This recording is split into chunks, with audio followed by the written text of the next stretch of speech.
Hi, my name is John Ahlrichs. I'm the Vice President of International Sales for BlackBridge Corporation.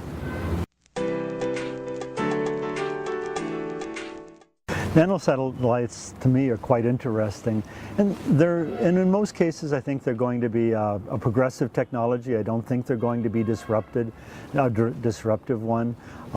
They will fit into a niche in the market. I think they'll face all the same problems that most other satellites have of how do you get the data down, and then I think they'll work very well for customers that don't have very rigorous quality and quality requirements. But for most of the market, they'll have to also pass the rigorous scientific test to be really absorbed into the very technical remote sensing market. I don't think it'll significantly affect the Earth observation industry. There will be some downward pressure, but it's going to find its niche, it's going to find its place in the market and its price point. The people that launch nanosatellites still have costs associated with that. They still have to launch them, they still have to get the data down, they still have to pay for them, they still have to pay their bankers or their investors. There will be costs with nanosatellites, and they'll find their niche for quality and price, just like each of us have. No, I don't think they'll be a disruptive technology at all. I think they're very interesting. I think they're going to grow like crazy. I've seen so many different UAV models in the last 2 or 3 years, and the new ones that are coming, it's actually very exciting.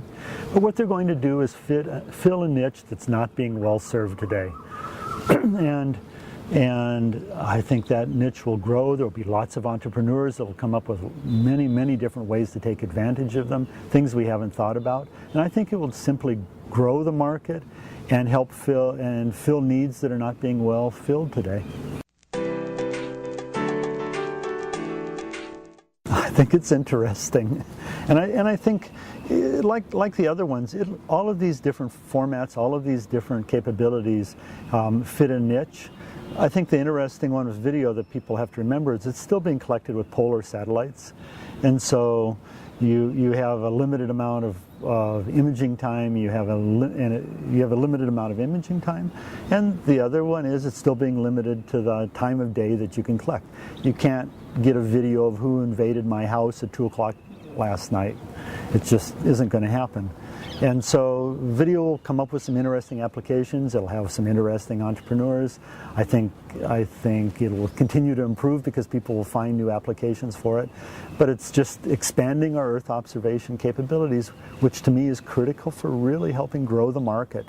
That's what we need to do collectively as an industry, is grow the market into new applications and new niches and new opportunities that are away from the traditional ones. That's how we're going to make money. If you're interested in continuous video coverage over an area, you have to be at a geostationary satellite, and that opens up all sorts of interesting possibilities. I know that will happen one of these days, and I know it's very reasonable. It's just going to take somebody that really wants to launch that and drive a program like that. For the video that they have today, and that they're starting to promote today, those are really, to my knowledge, they're all in put on polar satellites, and so you're limited to 8 to 10 minutes that video as it happens to pass over an area, just like you are with a standard imaging program. This is the best thing that's happening to the industry. We're finally enabling these processes, and it means we're no longer constrained by how many seats of image processing software are out there and how many fairly high-priced technical image analysts are available. What we're doing is enabling people to do the processing in the cloud, have packaged programs, have packaged solutions that allow them to very quickly create results and create very creative and innovative results. As part of that, companies are, as we said, putting things onto the cloud, but they're also coming up with new data access programs.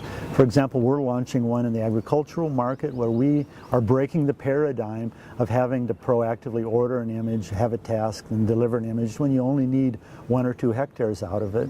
We're going in and committing to image whole agricultural areas and whole countries, millions of square kilometers, and then make imaging on a regular basis every month, every 6 weeks with multiple images in the middle, and then opening it up for customers to have like a subscription program and allowing them to take what they want, create innovative products that they think their customers will need, and pay for just what they use. Or maybe even gain share with us, and then we share in the revenue of some crazy ideas.